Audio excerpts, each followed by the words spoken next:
Hello students, this is the 15th lecture of Electronic Measurement 1. In this session we will discuss about moving iron instrument. तो moving iron instrument वैसा instrument है जिसमें iron के movement के help से हम लोग फ्लो ऑफ करंट और वोल्टेज को मेज़र करते हैं। मूविंग आयरन इंस्ट्रूमेंट सबसे कॉमन यूज़ होने वाला इंस्ट्रूमेंट है और इसको जो कंस्ट्रक्ट किया जाता है टू अचीव द एक्यूरेसी और to measure the current and voltage in engineering work. Okay, अब आइए इसका हम लोग कंस्ट्रक्शन देखते हैं। तो इसके कंस्ट्रक्शन में सबसे पहले होता है कि इसमें एक प्लेट और वेन होता है जो कि सॉफ्ट आयरन का बना होता है और ये क्या होता है, एक मूविंग एलिमेंट होता है इंस्ट्रूमेंट का। ओके, अब वेन को हम लोग इस तरह से प्लेस करते हैं कि जब मैग्नेटिक फील्ड स्टेशनरी कॉइल से जनरेट हो तो ये क्या हो कि फ्रीली मूव कर सके। स्टेशनरी कॉइल एक कंडक्टर का बना होता है जो जिसको एक्साइटेड किया जाता है वोल्टेज और करंट से, वैसा वोल्टेज और करंट जिसका मैग्नीट्यूड हम लोगों को मेज़र करना है। ओके, अब नेक्स्ट है कि मूविंग आयरन इंस्ट्रूमेंट में स्टेशनरी कॉइल इलेक्ट्रोमैग्नेटिक की तरह वर्क करता है जो कि एक टेम्पररी मैग्नेट है जिसका स्ट्रेंथ, मैग्नेटिक फील्ड का स्ट्रेंथ जो है इंक्रीज और डिक्रीज़ होता है with the magnitude of current. जो करंट इससे पास होता है उसके मैग्नीट्यूड की वजह से यहाँ पर जो है इसका मैग्नेटिक फील्ड का स्ट्रेंथ इंक्रीज और डिक्रीज़ होता है। ओके, अब आइए इसका हम लोग वर्किंग देखते हैं। तो यहाँ पर जो इसका वर्किंग है कि मूविंग आयरन इंस्ट्रूमेंट में जो स्टेशनरी कॉइल होता है वो कॉपर और एल्युमिनियम का बना होता है जो कि एक इलेक्ट्रोमैग्नेटिक की तरह वर्क करता है जिससे इलेक्ट्रिक करंट पास होता है। ओके, इलेक्ट्रोमैग्नेट हम लोग यहाँ पर इसलिए कह रहे हैं कि जैसे ही हम लोग इलेक्ट्रिक करंट प्रोवाइड कराते हैं कॉइल में तो वो क्या होता है कि उसमें मैग्नेटिक फील्ड जनरेट हो जाता है। ओके, उसके बाद है कि स्ट्रेंथ का, मैग्नेटिक फील्ड का जो स्ट्रेंथ है वो जो इलेक्ट्रोमैग्नेटिक में इलेक्ट्रोमैग्नेट में जो आता है तो वो क्या होता है कि करंट के प्रोपोर्शनल होता है। ओके, अब नेक्स्ट हम लोग देखते हैं कि जो प्लेट और वेन जो कि आयरन का बना होता है, प्लेट और वेन जो कि आयरन का बना होता है वो कॉइल से, यहाँ पर जो प्लेट है वो क्या होता है, आयरन का बना होता है और कॉइल से पास करता है और उस कंडीशन में क्या होता है कि इंडक्टेंस स्टेशनरी कॉइल का जो है इंडक्टेंस को इंक्रीज़ करता है।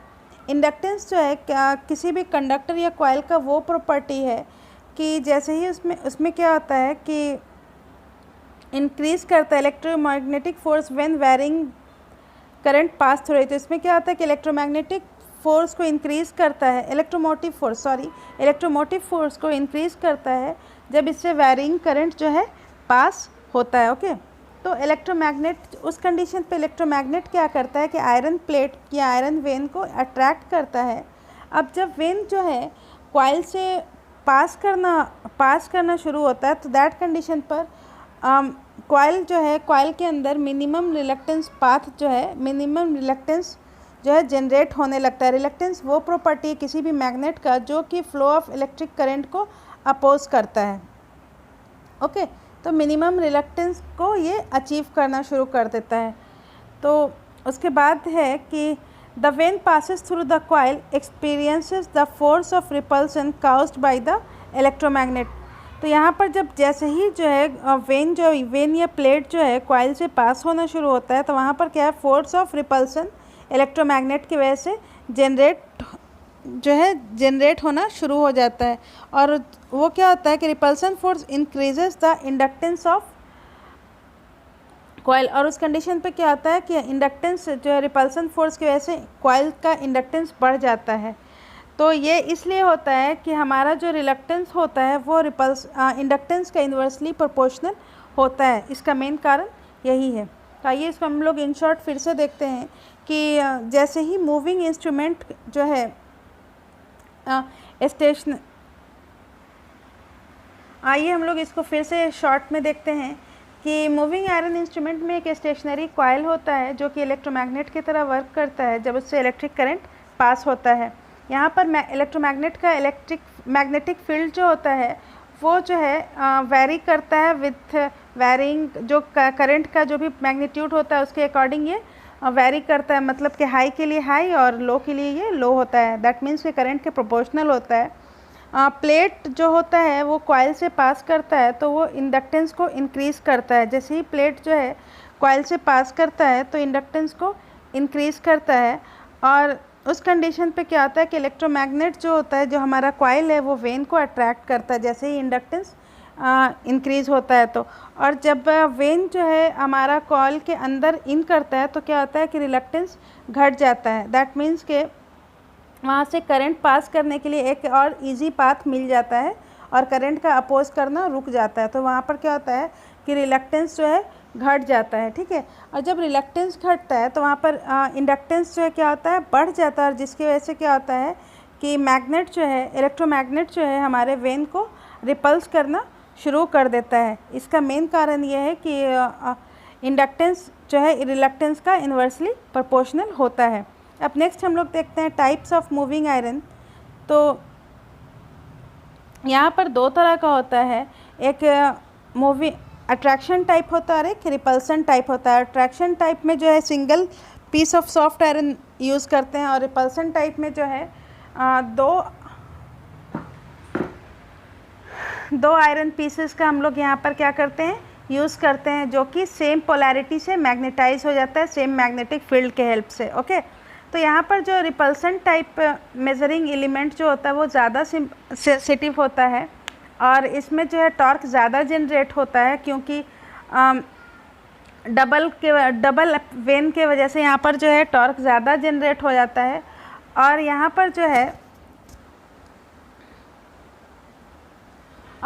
पर जो है कि टॉर्क ज़्यादा डेवलप करने के लिए दो आयरन एलिमेंट, दैट मीन्स दो प्लेट को साथ में क्लोजली रखा जाता है ताकि इसमें मैग्नेटाइजिंग इफेक्ट जो है मैक्सिमम हो सके।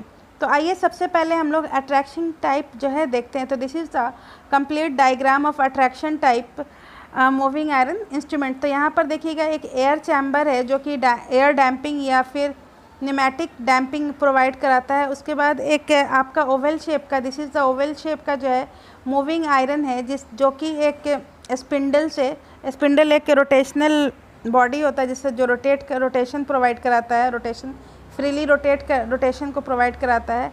उसके बाद जो है ये कंट्रोल वेट है, इसको हम लोग ग्रेविटेशनल कंट्रोल भी कहते हैं। ओके, और इसी प्लेट से क्या होता है कि आपका एक पॉइंटर कनेक्टेड है।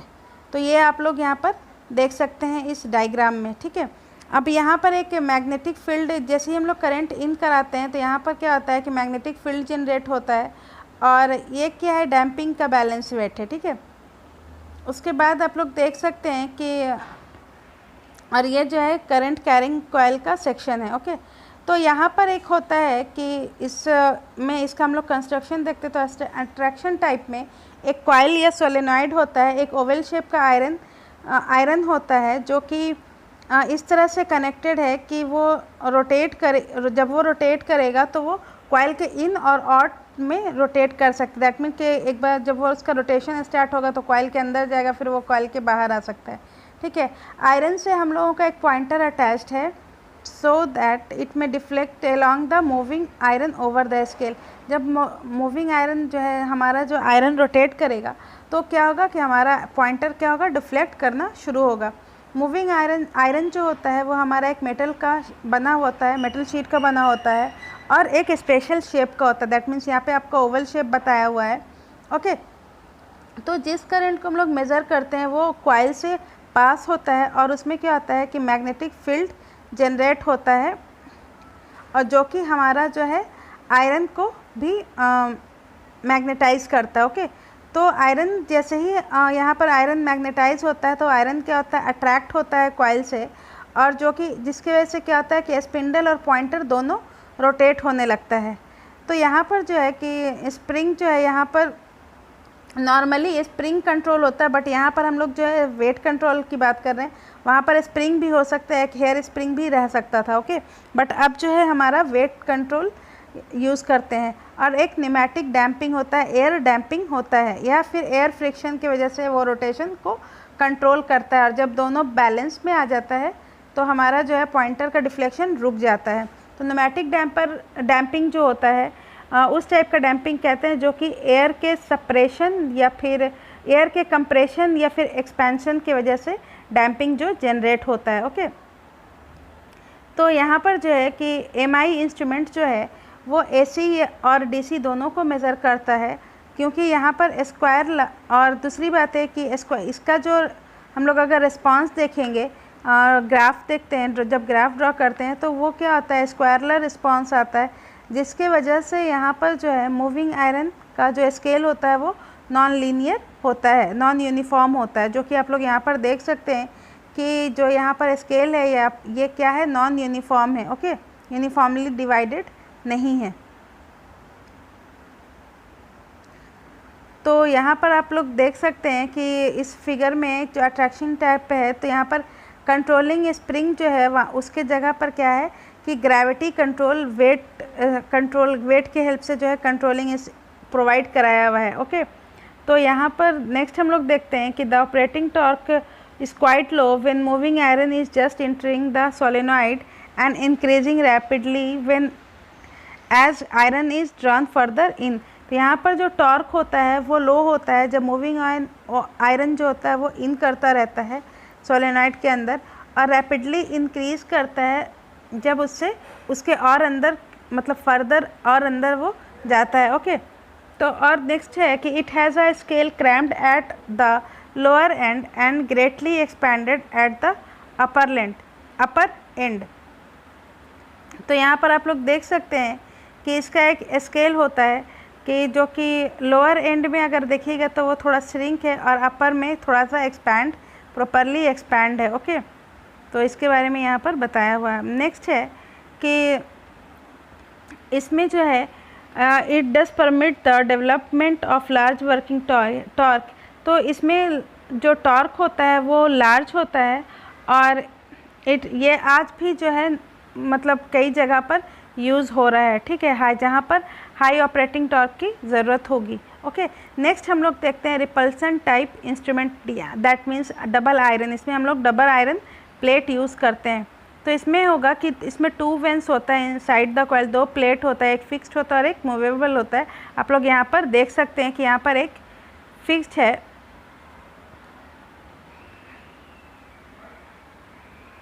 एक फिक्स्ड और एक क्या है, मूवेबल प्लेट यहाँ पर यूज्ड हुआ है। अब जैसे ही करंट मतलब फ्लो होता है तो दोनों वेन क्या होता है, दोनों प्लेट्स मैग्नेटाइज्ड हो जाता है सेम पोलैरिटी से। दैट मीन्स कि एक ही साइड साउथ पोल, और दोनों प्लेट में साउथ पोल आएगा तो साउथ पोल दोनों प्लेट में एक साथ आएगा, और नॉर्थ पोल आएगा तो नॉर्थ पोल दोनों साइड में, दोनों प्लेट में एक साथ आएगा। तो इसके वजह से क्या होता है कि लाइक पोलैरिटी सेम पोलैरिटीज़ की वजह से दोनों के बीच में रिपल्सन होता है, और जो मूविंग वेन होता है, मूविंग प्लेट जो है या फिर मूविंग आयरन जो है वो क्या होता है, रोटेट होना शुरू हो जाता है। रिपल्सन टाइप इंस्ट्रूमेंट जो है सबसे कॉमनली यूज्ड इंस्ट्रूमेंट होता है। ओके, तो when the current to be measured pass through the solenoid which is wound with insulated copper wire on a cylindrical non magnetic former. जब जिस करंट को हम लोगों को मेज़र करना होता है उसको हम लोग सोलेनॉइड या कॉइल से पास कराते हैं, जो कि इंसुलेटेड कॉपर वायर का बना हुआ होता है और सिलेंड्रिकल नॉन मैग्नेटिक फॉर्मर पे लपेटा हुआ होता है। ओके, तो यहाँ पर जो है कि जैसे ही हम लोग करंट इन कर आते हैं, करंट फेड करते हैं, तो क्या होता है कि सोलेनॉइड या कॉइल के अंदर मैग्नेटिक फील्ड जनरेट हो जाता है, और दोनों आयरन प्लेट्स जो क्या होता है मैग्नेटाइज हो जाता है सेम डायरेक्शन में विथ सेम पोलैरिटीज़। ओके, तो इसके वजह से क्या होता है कि मूविंग आयरन जो है क्या होता है आपस में रिपल्सन जनरेट हो जाता है, फिक्स्ड आयरन से रिपेल होने लगता है।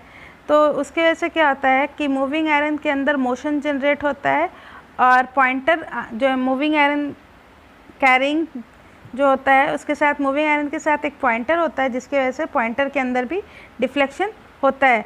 पॉइंटर कब रेस्ट पे आता है, अगर यहाँ पर कोई भी इक्विलिब्रियम कंडीशन जनरेट हम लोग नहीं करेंगे तो पॉइंटर हमेशा डिफ्लेक्ट ही करता रहेगा।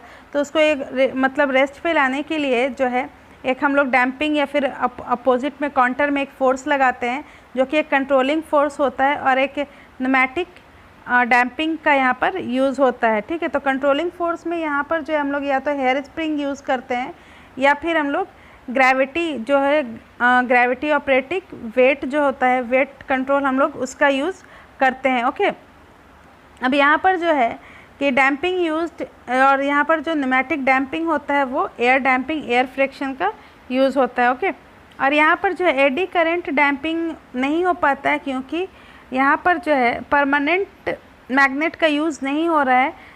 ठीक है, तो इसीलिए यहाँ पर एडी करंट पॉसिबल नहीं है। देखिए यहाँ पे लिखा हुआ है the eddy current damping is not possible because of presence of permanent magnet needed for such purpose would affect the deflection. तो एडी करंट के लिए हम लोगों को क्या चाहिए, परमानेंट मैग्नेट चाहिए।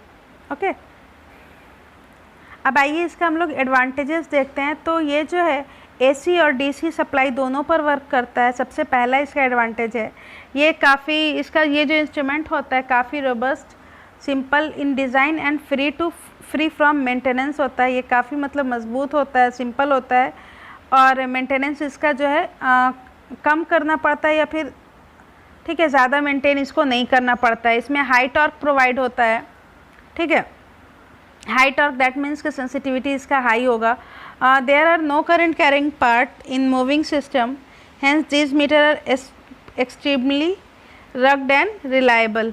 तो इसमें जो है मूविंग सिस्टम में कोई भी करंट नहीं कैरी करता है, तो ये जो मीटर है वो काफ़ी रग्ड और रिलायबल है। ठीक है, अब नेक्स्ट है कि these are capable for giving good accuracy. इससे हम लोगों को ज़्यादा एक्यूरेसी मिलता है। और अभी जो मॉडर्न मूविंग आयरन इंस्ट्रूमेंट है उसमें डीसी एरर 2% और उससे लेस मतलब मेज़र किया जा सकता है। 2% लेस से भी करंट मतलब एरर उसमें जनरेट होता है। ओके, उसके बाद है कि इसमें ओवरलोड के साथ भी ये मतलब जब ओवरलोड का कंडीशन आता तो भी ये डिस्ट्रॉय नहीं होता है। और उसके बाद नेक्स्ट है 6th-7th पॉइंट में देखेंगे कि it can give reasonable accuracy with in limits both precision and industrial grades. ठीक है, तो इसमें क्या है कि रीजनेबल एक्यूरेसी देता है, प्रिसीजन और इंडस्ट्रियल दोनों कंडीशन पे जो जब हम लोग लैब में यूज़ करते हैं तो भी, और इंडस्ट्री में यूज़ करते हैं तो भी ये ज़्यादा एक्यूरेटली वर्क करता है। अब आइए इसका हम लोग इसका कुछ एडवांटेज है तो इसके साथ कुछ डिसएडवांटेजेस भी होगा, तो आइए इसका हम लोग डिसएडवांटेज के बारे में डिस्कस करते हैं।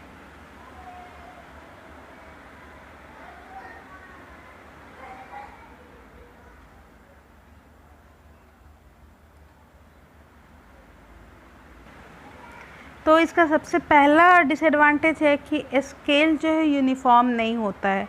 ओके, उसके बाद दूसरा डिसएडवांटेज है कि हिस्टेरेसिस, फ्रीक्वेंसी चेंज और स्ट्रे मैग्नेटिक फील्ड की वजह से भी इसमें कुछ एरर आता है।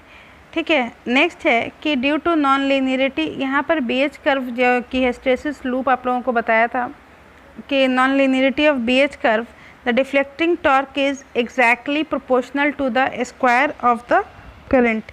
तो यहाँ पर जो डिफ्लेक्टिंग टॉर्क होता है ये करंट के स्क्वायर के प्रोपोर्शनल नहीं होता है। ठीक है, नेक्स्ट है कि the stiffness of spring decreases with increase in temperature. अगर हम लोग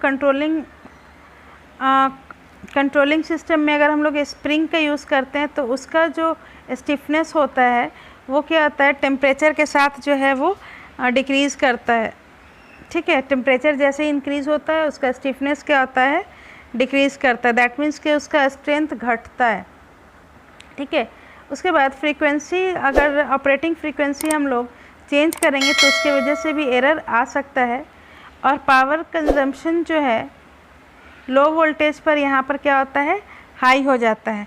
तो ये आपका कंप्लीट जो है MI इंस्ट्रूमेंट के बारे में एक्सप्लेनेशन हुआ। तो this is all for today session. Till then, keep learning, keep watching. Thank you.